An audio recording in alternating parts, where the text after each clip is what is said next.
root cause analysis of problems and types of action। ये root cause जिसके बारे में हम लोग बात करेंगे, ये थोड़ा सा मतलब थोड़ा काफी मतलब कंफ्यूजिंग होता है कभी कभी। कभी हम लोग सोचते हैं कि हाँ रूट कॉज तक पहुंच गए हैं, और बट एक्चुअली रूट कॉज नहीं आया। तो आपको याद होगा कि हम लोग इसके पहले वाई वाई एनालिसिस में रूट कॉज के बारे में डिस्कस किए थे, और उसमें मैंने आपको बोला था कि कॉज एंड इफेक्ट डायग्राम और वाई वाई एनालिसिस। तो जिसमें मैंने आपको बोला था कि why why analysis is like a laser beam and cause and effect diagram is like a torch. क्यों? क्योंकि टॉर्च नॉर्मली डाइवर्ज कर जाता है, उसका जो रे है वो डाइवर्ज कर जाता है लाइट, मतलब जितना आगे जाओगे तो डायमीटर उतना बड़ा होगा। लेकिन in case of laser beam, for at least for some distance the diameter is by and large same. किस संदर्भ में मैंने ये बात किया था? यह है कि आप अगर इफेक्ट को यानी प्रॉब्लम को अगर वाई पूछते हो तो नॉर्मली वाई वाई एनालिसिस में एक ही आंसर आता है। तो it goes just one question one answer, one question one answer. But just the other way around, in case of cause and effect diagram, आप जब सवाल करते हो इफेक्ट को, काफी सारे कॉज आ जाता है, फिर वो कॉज को जब सवाल करते हो काफी सारे और भी कॉज आ जाता है। तो रूट कॉज एनालिसिस कभी कभी थोड़ा कंफ्यूजिंग होता है। तो आज हम लोग रूट कॉज एनालिसिस के बारे में और थोड़ा बेसिकली फंडामेंटल एंगल से थोड़ा सा समझेंगे। सो पहला सवाल जो आता है वो है कि आपको क्या मालूम है कि आपके एरिया में क्या प्रॉब्लम है? मैंने इसके ऊपर काफी सारे इन्वेस्टिगेशन किए हैं। तो जब मैं सवाल पूछता हूं, मानी कि मैं प्रोडक्शन को सवाल कर रहा हूं कि आपके एरिया में कोई क्या प्रॉब्लम है, तो नॉर्मली प्रोडक्शन जो बात करेंगे मुझसे वो होगा कि क्वालिटी डिपार्टमेंट में क्या प्रॉब्लम है, या तो डिजाइन से क्या प्रॉब्लम है, वो उसके बारे में बात करेंगे, ना कि खुद का डिपार्टमेंट में क्या प्रॉब्लम है। मतलब लोगों को मैंने नॉर्मली देखा है कि अपने एरिया में प्रॉब्लम के बारे में जानकारी बहुत कम होता है। शायद उसका एक रीजन यह है कि हम लोग इतना आदत सा हो जाता है प्रॉब्लम हमारे एरिया में कि हमें पता है कि उसके अगेंस्ट में फायर फाइटिंग क्या है, मतलब टेम्पोरली हमें उसका सोल्यूशन क्या करना है, सोल्यूशन के लिए वो हमें पता चलता है। तो शायद इसीलिए लोग बोल नहीं पाते। तो कभी मैं ऐसा भी मैंने देखा है कि काफी टाइम देने के बाद भी लोग चुप रहते हैं, जैसे लगता है कि उनके एरिया में कोई प्रॉब्लम नहीं है। तो मैंने उसके लिए एक और दूसरा तरीका निकाला। मैं डिपार्टमेंट को पूछता हूं, बताइए आपका क्या प्रॉब्लम है।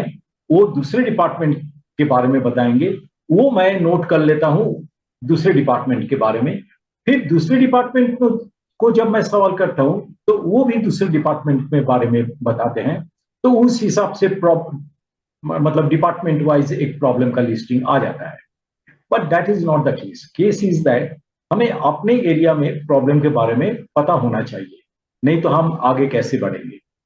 तो ये सवाल, do you have any problems in your area, normally इसके अगेंस्ट में जो आंसर मुझे मिलता है वो है नो प्रॉब्लम। तो काफी एग्जाम्पल मैंने देखा है काउंसलिंग करने के टाइम में।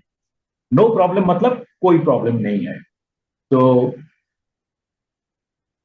मैं रिक्वेस्ट करूंगा सबको, नो प्रॉब्लम से एक के पहले एक डब्ल्यू बाद में दीजिए, नो योर प्रॉब्लम।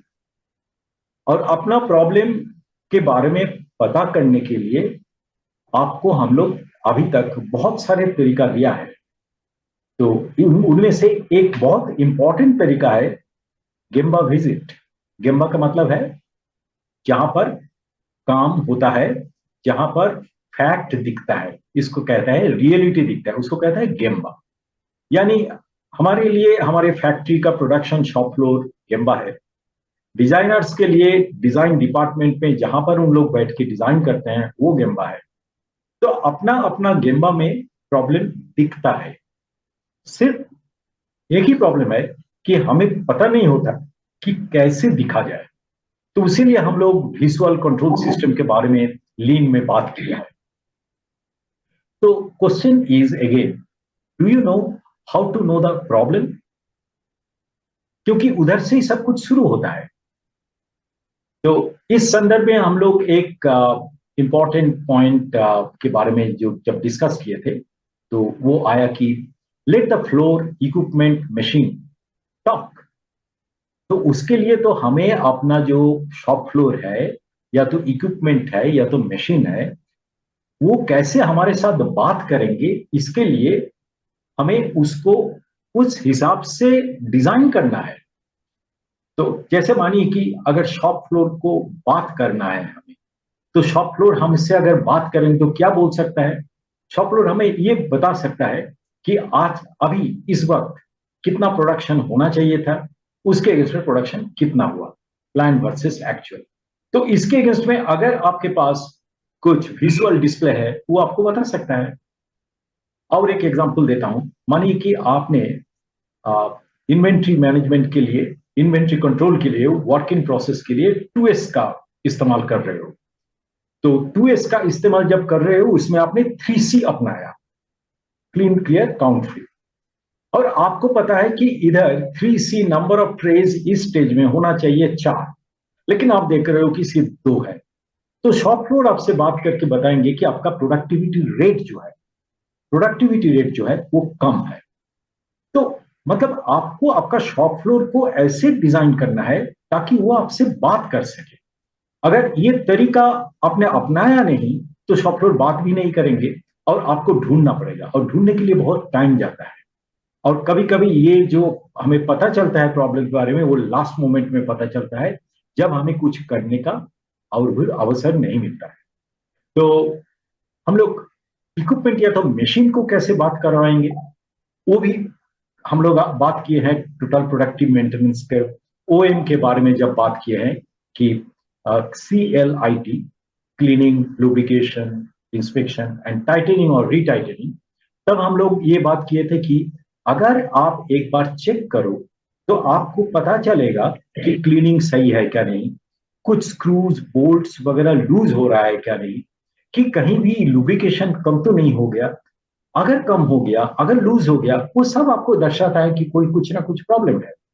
अगर आपने मशीन में अगर मानी कि फ्लूइड लेवल, कूलेंट लेवल वगैरह मेजर करने के लिए कुछ डिवाइसेस रखा है, तो वो भी आपको बता देगा कि नॉर्मल के हिसाब से ज्यादा तो कूलेंट यूज नहीं हो रहा है, कूलेंट का टेम्परेचर ज्यादा तो नहीं हो रहा है नॉर्मल के अगेंस्ट में। मतलब आपको मशीन या तो इक्विपमेंट को प्रिपेयर करना है इन ऑर्डर टू टॉक। और क्या है? डेटा है। अगर डेटा आपको इंफॉर्मेशन देता है, तो डेटा आपको ये भी बताएगा कि क्या हमारा रिजेक्शन रिवार्ड अभी बढ़ गया है, क्या हमारा स्टार्टअप में रिजेक्शन बढ़ गया है, क्या हमारा सेटिंग जो है वो गलत हुआ जिसके लिए टाइम ज्यादा लगा। तो ये सभी केस में आपके पास तो डेटा होना चाहिए कि क्या होना चाहिए, क्या होना चाहिए। ये अगर आपके पास पता है, तो उसके ऊपर अगर कुछ हो रहा है जो होना चाहिए, जो है उसके उससे अलग है, तो आपको पता चलेगा प्रॉब्लम है। तो शॉप फ्लोर में या तो कंपनी में इंप्रूवमेंट करने के लिए हमें ये पता होना चाहिए कि कहां कहां गलती हो रहा है, कहां कहां प्रॉब्लम हो रहा है। तब भी हमें अपॉर्चुनिटी मिलेगा प्रॉब्लम सॉल्विंग का। आ या तो काइजन, या तो पोकायोके, या तो कुछ टेक्निक्स, या तो स्ट्रक्चर प्रॉब्लम सॉल्विंग, या तो सिर्फ टेक्निकल एनालिसिस। लेकिन ये सब कुछ करने के लिए हमें एक पहला चीज के बारे में आइडिया होना चाहिए, वो है क्या हमें अपना प्रॉब्लम के बारे में पता है। तो नॉर्मली जिन लोग ज्यादा अपने काम के साथ रिश्ता नहीं रखते हैं, ऊपर ऊपर में काम करते हैं, उनको प्रॉब्लम पता नहीं चलता है। लेकिन अगर आप डिटेल में इन्वॉल्व हो काम के साथ, तो आप डेटा भी कलेक्ट करोगे, आपको ये भी पता चलेगा कि क्या होना चाहिए, तो आपको पता चलेगा प्रॉब्लम क्या है। So is there anybody who does not manage anything? ऐसा तो नहीं है। All all persons have a responsibility. Human beings are not program managers, but we have intellectual faculty. So we should be in a position to collect data, information, and based on that, we should really be able to understand the problem. So does your operator have a system that talks to him? Does your supervisor have a system that talks to him? Or you have a system that gives him information, providing ear, nose, eyes, sensory organs to the process? So like a human body has 5 sensory organs, similarly हम machine को भी sensory organ दे सकते हैं, ताकि यही concept है आज के दिन में। आप अगर देखोगे machine learning and artificial intelligence, तो आर्टिफिशियल इंटेलिजेंस में ये सब मशीन लर्निंग का डेटा को यूज करते हुए हमें पता चलता है कि there is a problem, and automatically through the interface we take care of that. So that can happen only when you know how to design the sensory organs to your machine, to your software. So the question is, today's entire topic from today onward for a couple of days, it will be problem. How to identify problem, how to solve the problem. So we will try to understand कि problem solving क्या है. तो हमें मानिए कि एक problem हुआ. What is the problem? मानिए कि सडनली हमें पता चला कि हमारा जो रिजेक्शन वो बढ़ गया. ठीक है, मानिए कि I am talking about a die casting process. तो डाई कास्टिंग प्रोसेस में हमें सडनली हमारा प्रॉब्लम आ गया कि हमारा जो रिजेक्शन है वो बढ़ गया. तो ये रिजेक्शन स्टेज में प्रॉब्लम को पता होना actually is a bit drawback, क्योंकि हमें पता होना चाहिए था प्रोसेस के टाइम. ठीक है, तो एनीवे पॉइंट ये है कि प्रॉब्लम और सॉल्यूशन डोमेन. तो अगर आप अभी प्रॉब्लम को इन्वेस्टिगेट करने के लिए जाओगे, आप कहां जाओगे? आपको मैन के अंदर देखना पड़ेगा, मशीन के अंदर देखना पड़ेगा, मटेरियल के अंदर देखना पड़ेगा, और मेथड्स के अंदर देखना पड़ेगा, और मेजरमेंट इक्विपमेंट भी है, और एनवायरमेंटल फैक्टर भी है. तो ये सब अगर मैं लिस्टिंग करता हूं किसी भी प्रॉब्लम के बारे में कि हमारा रिजेक्शन बढ़ गया, कौन सी रिजेक्शन बढ़ गया? हमें डाई कास्ट पार्ट मिल रहा है जिसमें कुछ डिफॉर्मेशन दिख रहा है. तो हम जितना मशीन है वो सब मशीन के बारे में हम देखेंगे, मशीन के ऊपर देखेंगे. हम जितना प्रोसेसेस है प्रोसेसेस के बारे में देखेंगे. ये सब देखने के लिए अगर मैं एरिया मैपिंग करता हूं, शायद ये काफी बड़ा एरिया हो जाएगा.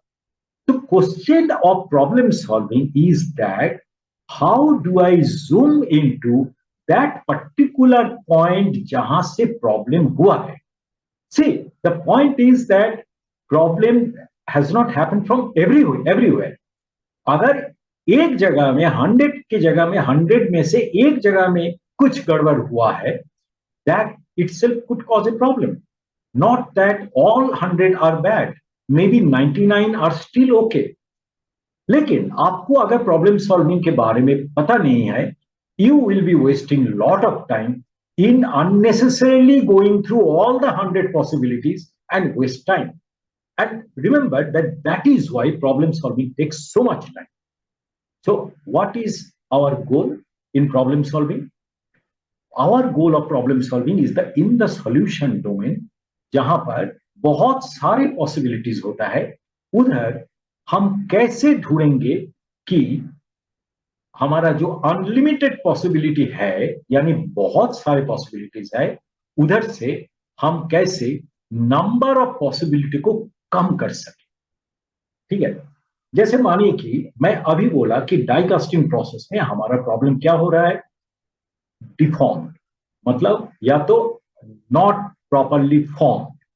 तो नॉट प्रॉपरली फॉर्म अगर मैं टेक्निकली एनालाइज करता हूं, तो उसमें यह हो सकता है कि हमारा जो लिक्विड मेटल है वो पूरी तरह फ्लो नहीं किया.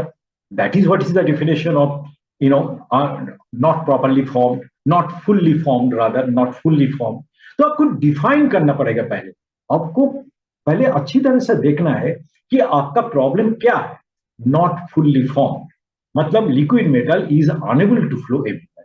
इसका मतलब यह है क्या कि मेरा liquid metal is unable to flow everywhere because it is becoming solidus, or is it happening that in the die there is some place where it is blocking the flow? ठीक है, तो अगर ये ब्रॉड अंडरस्टैंडिंग है technically, तो हम अभी zoom करेंगे कहां पर? हम अभी जूम करेंगे in the area of die, and हम जूम करेंगे अभी in the area of the metal temperature. ठीक है, There could be other 2 or 3 possibilities also. Now, see, all other possibilities are slowly and slowly going down. And there are many techniques for that. Some are database technique, some are technical based.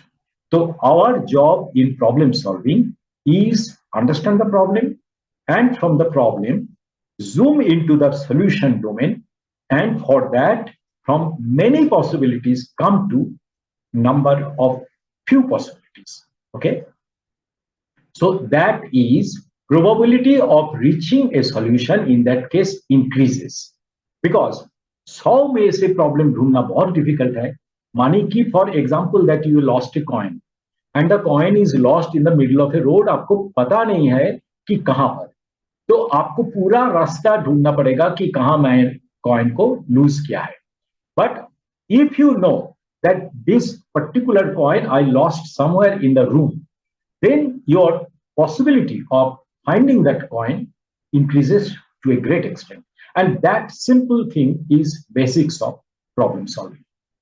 तो actual solution जो है वो इधर है, और problem solving में हम वही करने का कोशिश करते हैं. अभी देखिए, प्रॉब्लम सॉल्विंग में एक है टेक्निकल एनालिसिस, जो हम लोग ज्यादातर वाई एनालिसिस में टेक्निकल एनालिसिस की काफी जरूरत होता है.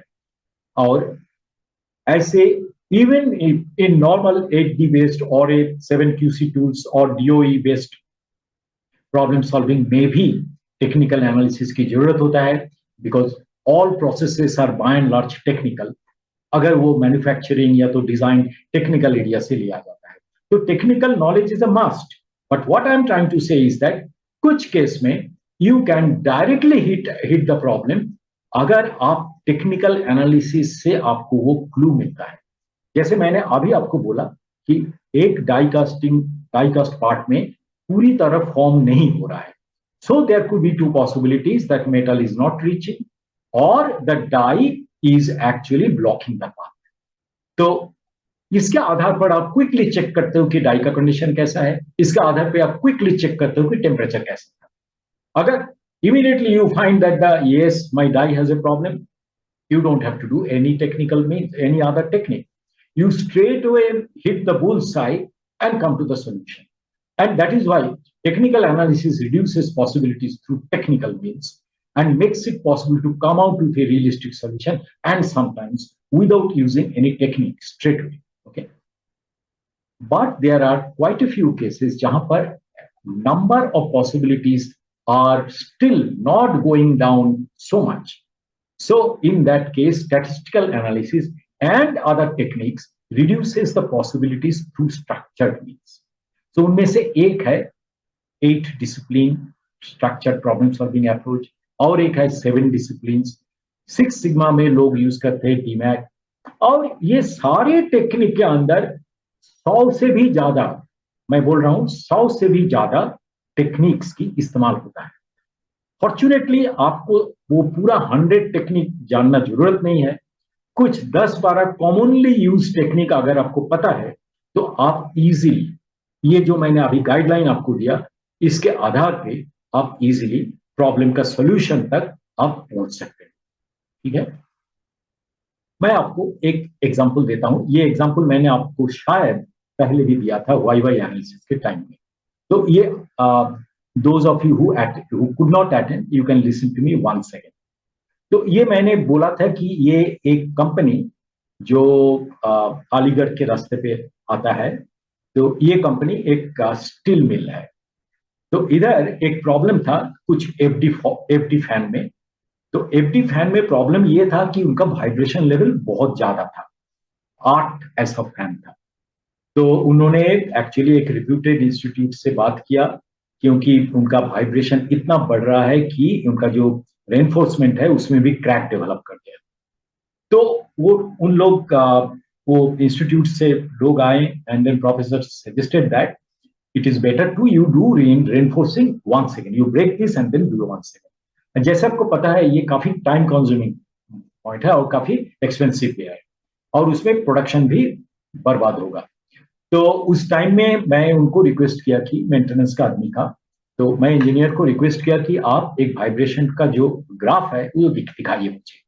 तो वाइब्रेशन का जो ग्राफ था वो देखने के बाद पता चला, और मैंने उनको बोला कि जब जब आप उसमें पीएम करते हो, वो पीएम के टाइम में भी वाइब्रेशन मेजर करो। तो मैंने देखा कि सपोज कि 1 तारीख मैंने पीएम किया, 1 तारीख के बाद लगातार वाइब्रेशन लेवल ऊपर की तरफ बढ़ रहा है, और then it keeps on increasing, and then again at the day that I do PM again or do some cleaning work, again the vibration is going down. तो इसका मतलब वाइब्रेशन के साथ पीएम का एक रिश्ता है, ये डेटा से पता चल गया। ये रिश्ता जो है वो क्या है, क्या करते हैं उन लोग पीएम में, ज्यादातर पीएम में उन लोग क्या करते थे, क्लीनिंग करते थे। यानी क्या क्लीन करते थे, डस्ट क्लीन करते थे। तो ये डस्ट की वजह से वाइब्रेशन का जो वाइब्रेशन है वो बढ़ रहा था, और जैसे दिन बढ़ता गया तो वाइब्रेशन भी बढ़ रहा था। तो एक पॉइंट तो क्लियर है कि डस्ट की वजह से प्रॉब्लम आ रहा है, और उनके लिए उन लोग आधा मैंडेट पर fan once in 2 weeks, 8 mandates पर मंथ यूज हो रहा था, ऊपर से फैन को बंद करना पड़ता था। तो question that we ask that if dust is causing vibration in the fan, so उसका मतलब डस्ट कहां से आ रहा है, एयर से आ रहा है। एयर कहां से आ रहा है, स्क्रबर के अंदर से आ रहा है। वो स्क्रबर के अंदर से एक साइड से पानी फ्लो कर रहा है, एक साइड से एयर विथ डस्ट फ्लो कर रहा है। तो स्क्रबर का तो काम ही है कि पानी से जो डस्ट है उसको एब्जॉर्ब करना, यानी स्क्रबर वो काम नहीं कर रहा है। देखिए हम लोग वाइब्रेशन से, डस्ट से होके हम लोग एयर, डस्ट इन एयर, और उधर से हम लोग फैन स्क्रबर तक पहुंच गया। अभी स्क्रबर में हम लोग पूछा कि ये स्क्रबर का ये अचानक ये डस्ट एब्जॉर्प्शन क्यों कम हो रहा है, तो हम लोग देखा कि वाटर फ्लो उनका कम हो गया। क्यों वाटर फ्लो कम हो गया, उसका कंडक्ट चोक हो रहा है। क्यों कंडक्ट चोक हो रहा था, क्योंकि कैल्शियम ऑक्साइड डिपॉजिट कर गया अंदर पाइप के अंदर, उसीलिए पानी का फ्लो कम हो गया। और क्योंकि पानी का फ्लो कम हो गया, उसीलिए उनका स्क्रबर का जो एफिशिएंसी है वो कम हो गया। और उसका वजह क्या था, कैल्शियम ऑक्साइड जो यूज होता था उस टाइम में टू इंक्रीज द यील्ड, उसके वजह से ये कैल्शियम ऑक्साइड कंडक्ट के अंदर डिपॉजिट हो रहा था। तो एक्शन अभी इधर भी ले सकते हैं, लेकिन मैनेजमेंट उसमें पाबंदी लगाया। तो एक्शन कंडक्ट में ले सकते हैं। अगर ये कंडक्ट में अगर हम लोग यूज ले सकते हैं, उसको हम लोग कंडक्ट को चेंज कर सकते हैं, या तो एक रिप्लेसेबल कंडक्ट रख सकते हैं ताकि कोई टाइम लॉस ना हो, या तो वाटर फ्लो दूसरे तरीका से मेजर कर सकते हैं, या तो इंडिकेशन के लिए हम लोग वाटर फ्लो मीटर भी रख सकते हैं। मतलब फैन जो हम लोग पहले सोच रहे थे कि रेनफोर्समेंट, जो कि उन लोग सोच रहे थे कि एक्शन है, परमानेंट एक्शन, वो एक्शन नहीं था। और ये नतीजा पे हम लोग कैसे पहुंचा, थ्रू टेक्निकल एनालिसिस। तो दिस इज एन एग्जांपल जहां पर सिंपल वाई वाई एनालिसिस से हम लोग नतीजा पे पहुंचा। मल्टीपल वाई के दौरान हम लोग रूट कॉज तक भी पहुंच गया। This is an example of root cause analysis through technical means, जो ज्यादातर वाई वाई से होता है।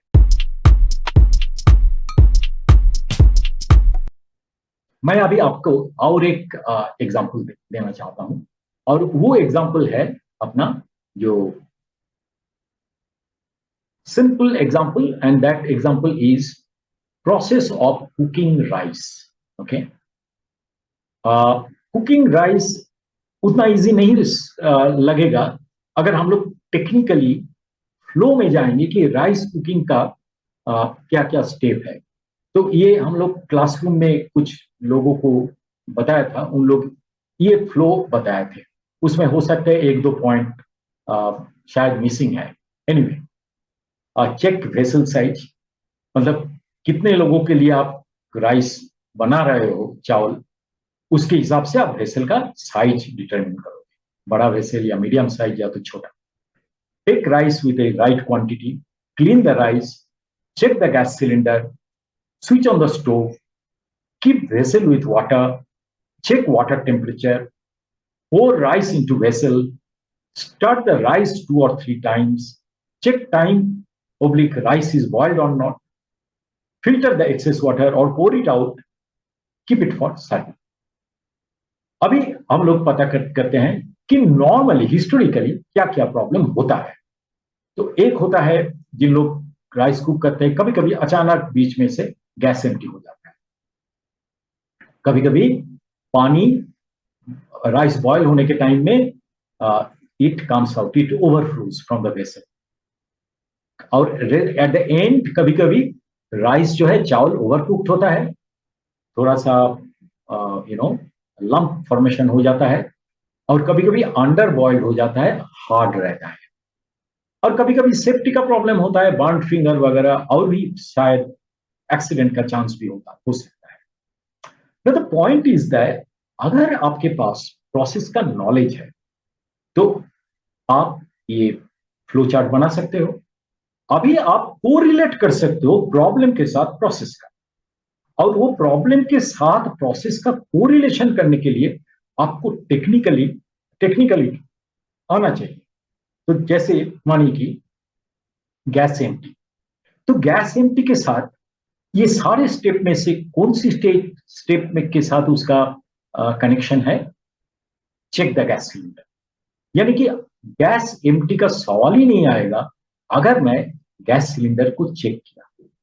ओके, कभी कभी गैस रुक जाता है, अगर वो प्रॉब्लम है तो आपको क्लियरली लिखना पड़ेगा कि गैस रुक जाता है या तो लाल हो जाता है। क्यों लाल हो जाता है? क्योंकि जो नोजल है उसको हमने क्लीन नहीं किया। तो उसमें पीएम का प्रोसेस भी आएगा उस केस में। लेकिन इधर हम लोग सिर्फ कुकिंग राइस ले रहा हूं कि राइस चलते वक्त, राइस कुकिंग चलते वक्त क्या क्या प्रॉब्लम हो सकता है। So water comes out while cooking the rice. तो इसमें क्या क्या प्रोसेस हो सकता है, प्रॉब्लम हो सकता है?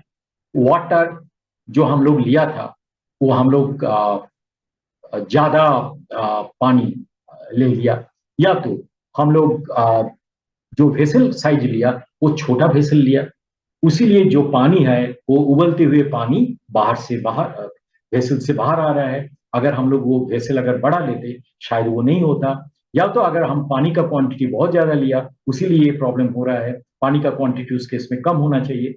ये सभी केस में देखिए प्रॉब्लम के साथ प्रोसेस स्टेप का जो कोरिलेशन है, ये समझने के लिए आपको टेक्निकल नॉलेज के बारे में नॉलेज जरूरी है। ये आसान लग रहा है अभी क्योंकि हम सब ये प्रोसेस को जानते हैं, but it will not be so cool if you are taking a process say related to die casting or molding or say some other electronic process etc.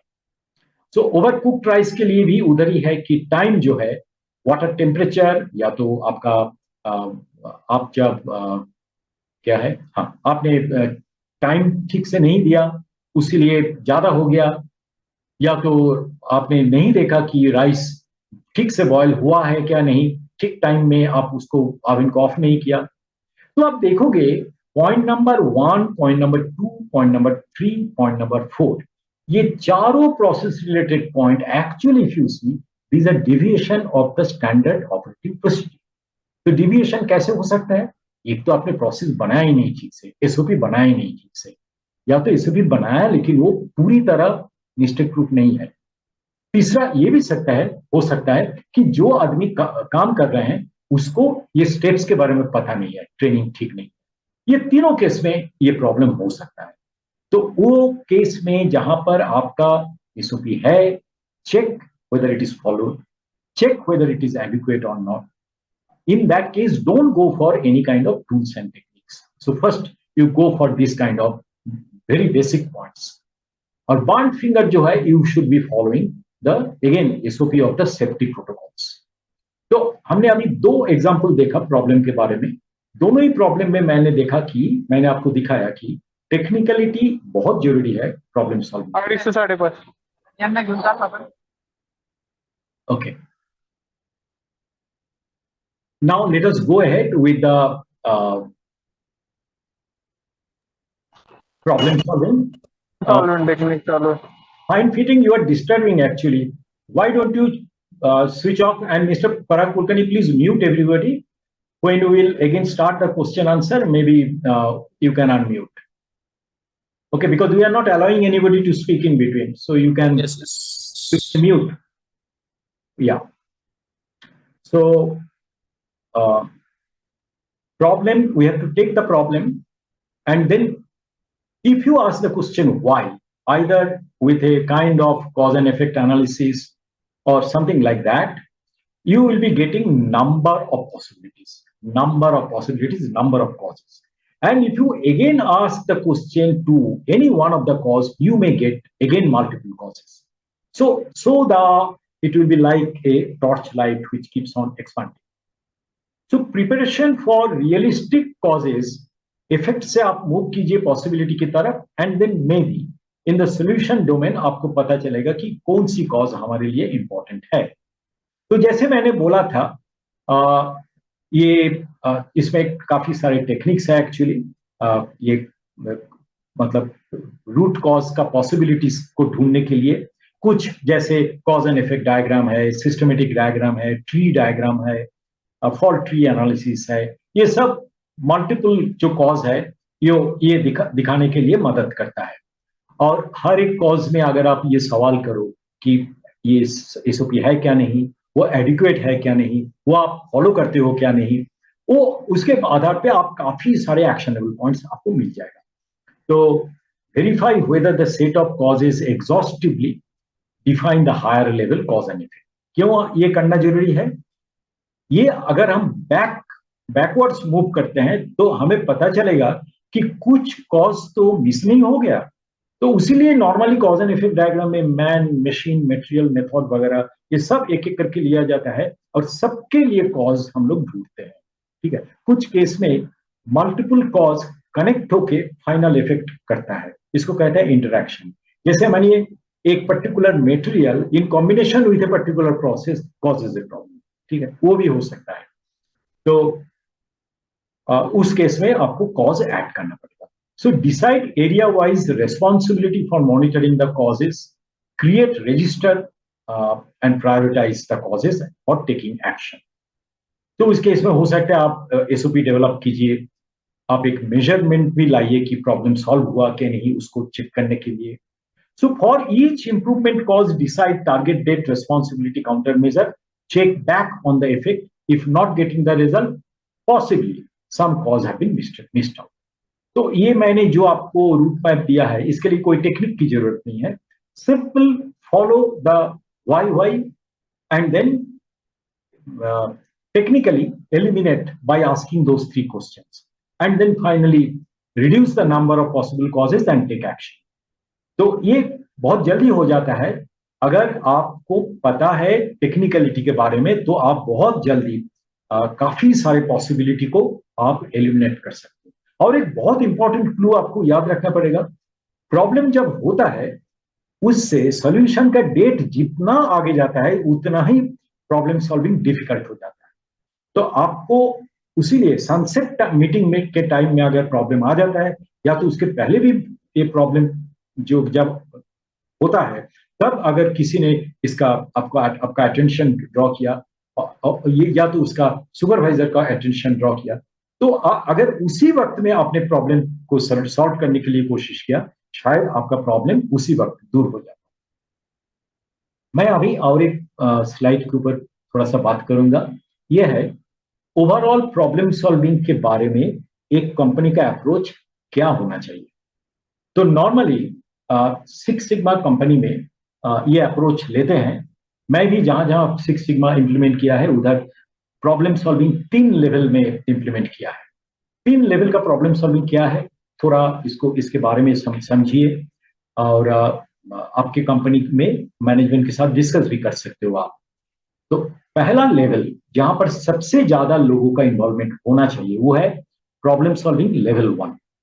Problem solving level 1 क्या है, जिनको मतलब main जो operational level है जिसमें बहुत सारे लोगों का पार्टिसिपेशन होता है, इसमें basic tools of quality, problem solving discipline यानी कि डीमैक या तो 7D या तो 8D अप्रोच, इसका एक मॉड्यूल बनाइए। ये मॉड्यूल एक दिन का हो सकता है, 2 हाफ डे कर सकते हो, और वो ट्रेनिंग वो देगा। इंटरनली ट्रेन होगा तो सबसे बढ़िया होगा। तो अगर आप इंटरनल फैकल्टी से ये ट्रेनिंग करवाते हो, who is a good faculty, अगर कंपनी का खुद का एग्जांपल देके ये बना सकते हो, that is very good actually. तो आप हमारा मटेरियल को यूज करते हुए कंपनी का मटेरियल यूज डेवलप कर सकते हो। इसमें 100% ऑपरेटर, 100% सुपरवाइजर को आप ट्रेन कर सकते हो। और जैसे मैंने बोला, सारे जो हेड ऑफ द डिपार्टमेंट वगैरह सबको पता होना चाहिए ये बेसिक प्रॉब्लम सॉल्विंग लेवल 1 के बारे में। फिर आता है प्रॉब्लम सॉल्विंग लेवल 2। इधर जिसको हम कहते हैं स्पॉन्सर, मतलब जहां पर जिनको प्रॉब्लम, जिनके डिपार्टमेंट में प्रॉब्लम हो रहा है, उसका जो हेड ऑफ द डिपार्टमेंट है, या तो एरिया इंचार्ज या तो सेक्शन हेड, वो होता है स्पॉन्सर। तो स्पॉन्सर को मदद करेंगे या तो फंक्शनल मैनेजर को मदद करेंगे कौन, इसको, ये जो है supporting manager, team member, stakeholder जो है वो कुछ प्रॉब्लम सॉल्वर लेवल 2 के मदद से वो डिपार्टमेंटल प्रॉब्लम को सॉल्व करते हैं, जिनका जो प्रॉब्लम थोड़ा सा हायर लेवल का होता है। यानी प्रॉब्लम सॉल्विंग लेवल 1 में इनएडिक्वेसी, एसओपी नहीं है, या तो सिंपल 7 QC टूल्स के मदद से जो सिंपल प्रॉब्लम को आइडेंटिफाई करके आप सॉल्व कर सकते हो, दैट इज लेवल 1। लेवल 2 में थोड़ा सा हायर लेवल प्रॉब्लम सॉल्विंग की जरूरत है। यहां पर 8D थोड़ा हायर लेवल में हो सकता है, जहां पर हो सकता है कि रूट कॉज एनालिसिस के लिए आप थोड़ा हायर लेवल 2, यानी कि मानिए कि फॉल्ट ट्री एनालिसिस, मानिए systematic diagram, matrix data analysis, ये सारे टूल्स अगर जरूरत है, या तो very simple design of experiment, ये सब अगर होता है तो that can B tackled in problem solving level 2। तो in any factory problem solving level 2 में करीबन 5% लोग अगर इसको जानता है, तो एक कंपनी जहां पर मानी कि 5 से 10%, एक 100 लोगों का कंपनी है, तो अगर 5 से 10 लोग प्रॉब्लम सॉल्विंग लेवल 2 में एक्सपर्ट हैं, तो that will be very helpful for the company. But level 1 करीबन 100%। लेवल 3 जो एकदम हायर लेवल प्रॉब्लम, जहां पर प्रोसेस को ऑप्टिमाइज करना जरूरी है, या तो डिजाइन को, प्रोडक्ट डिजाइन को ऑप्टिमाइज करने की जरूरत है, ये स्टेज में हो सकता है एक 100 लोगों में से एक दो लोग या तो 3 लोग ऐसा है, तो कंपनी को काफी मदद मिलेगा। सो दे आर टिपिकली जो 6 सिग्मा लैंग्वेज में कहते हैं कि मास्टर ब्लैक बेल्ट लेवल, लेकिन master black belt level with a proven capability and proven technical knowledge, otherwise the person will not be able to help without the technical knowledge. So I hope you are able to understand that. And now the about correction, corrective action, uh, and preventive action, I would leave it to Onkar. He will be just coming and then giving you explanation of this. Just to tell you very quickly, correction is temporary action, just to set right the things. Corrective action एक problem होने के बाद, एक problem होने के बाद permanent action दिया जाता है। प्रिवेंटिव एक्शन प्रॉब्लम होने के पहले आप अगर प्रॉब्लम को एंटिसिपेट करके अगर एक्शन लेते हो, that is preventive action. Detail में नेक्स्ट टॉपिक में आपको बताया जाएगा। Try to understand this part, what we call process development में कंटिन्यूअस इंप्रूवमेंट होता है, प्रोसेस इंप्रूवमेंट होता है, ब्रेक थ्रू होता है। कंटिन्यूअस इंप्रूवमेंट क्या है? मानी कि मैं एक ऑपरेटर और सुपरवाइजर एक प्रोसेस यानी डाई कास्टिंग प्रोसेस को हम लोग मॉनिटर कर रहे हैं। तो हमारा पहले जो रिजेक्शन लेवल था वो था 20,000 पीपल। उसके बाद हम लोग सेटिंग जो है, सेटिंग पैरामीटर के ऊपर काम किया। तो setting parameter, die casting process का जो सेटअप, उसको भी हम लोग देखा।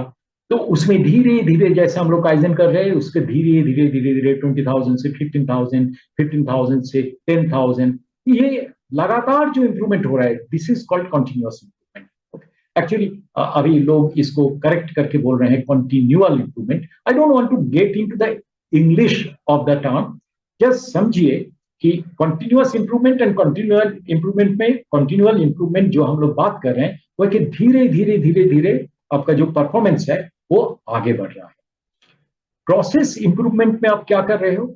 आप प्रोसेस इंप्रूवमेंट में थोड़ा सा हायर लेवल इंटरवेंशन कर रहे हो। यानी मानिए कि एक जो टेम्परेचर है, वो टेम्परेचर या तो आपका मानिए कि जो पीएम का जो फ्रीक्वेंसी है वो पहले था मानिए 30 डेज, और पीएम चेकलिस्ट जो है उसमें अब और 2-3 पॉइंट ऐड किया गया है, ठीक है, और शेल्फ लाइफ मॉनिटरिंग भी ऐड किया है। मतलब कुछ थोड़ा सा मेजर इंटरवेंशन आप अगर कर रहे हो, तो आप देखोगे ये जो स्टेप जंप है, ये स्टेप जंप ज्यादा होगा, उतना छोटा छोटा इंप्रूवमेंट नहीं होगा, ये स्टेप जंप थोड़ा ज्यादा होगा. That we call process improvement. Okay. Another is breakthrough, मानी कि आप कंप्लीटली जो डाई कास्टिंग सिस्टम है उसको आप कंप्लीटली रिवैम्प करके एक दूसरा एक तरीका ला रहे हो for getting your die cast parts. So that can be called a breakthrough, यानी डेवलपमेंट, जो मैंने आपको FCID मॉडल में दिखाया था. ठीक है.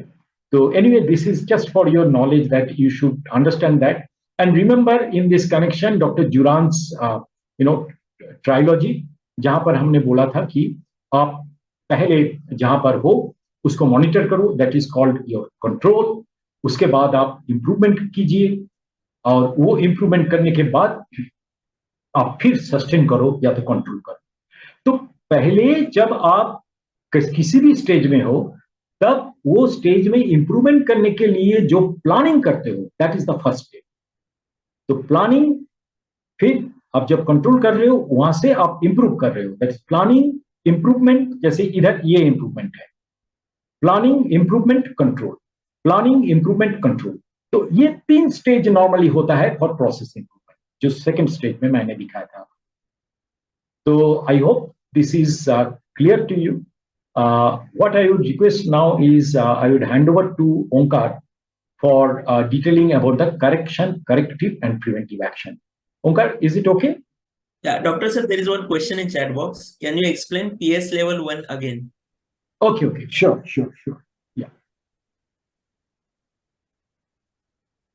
Yeah.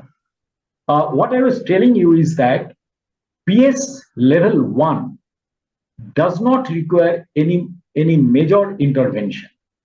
मतलब these are not very significant process changes, जो मैंने आपको अभी बताया डॉक्टर जुरान का जो ट्रायोलॉजी, इधर बहुत छोटा छोटा इंप्रूवमेंट होता है. कैसे छोटा छोटा इंप्रूवमेंट? माने कि ऑपरेटर मेंटेनेंस के दौरान ऑपरेटर को पता चला कि हमें कभी कभी टेम्परेचर बढ़ रहा है. Temperature should be between T1 to T2, but sometimes temperature goes up beyond T2. And then operator supervisor मिलके ये नतीजा पे पहुंचा कि शायद हमारा जो फ्रिक्शन है, वो फ्रिक्शन के वजह से हमारा टेम्परेचर बढ़ रहा है, या तो हमारा जो टूल और जॉब जो है उसके बीच में हमारा जो फीड रेट है, वो फीड रेट या तो डेप्थ ऑफ कट है वो थोड़ा ज्यादा हो रहा है. शायद हम प्रोग्रामिंग में थोड़ा सा चेंज करें ताकि ये हीट जनरेशन कम हो जाए.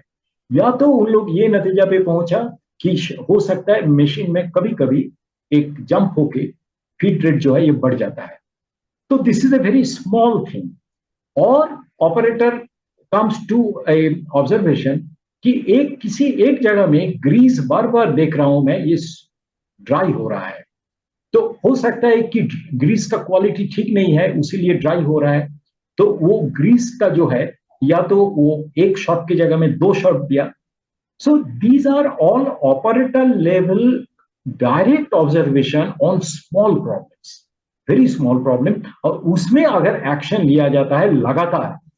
डॉक्टर जुरान जो बोला है आप याद करो, मैंने क्या बोला था आपको, 85% are small problems in industry, 15% are major problems which require management intervention, and जिसके लिए ऑपरेटर शायद कुछ नहीं कर सकता है, लेकिन ये छोटा प्रॉब्लम का इंपैक्ट बहुत कम होता है. तो you should be knowing that this continuous improvement, small problem, very small problem are to be taken at the operator level, maybe with the help of supervisors sometimes. But this level of operation would require process engineers intervention, production engineers intervention, with the help of supervisor, and sometimes operator also can join. This is a breakthrough. It is a design level. Is it okay?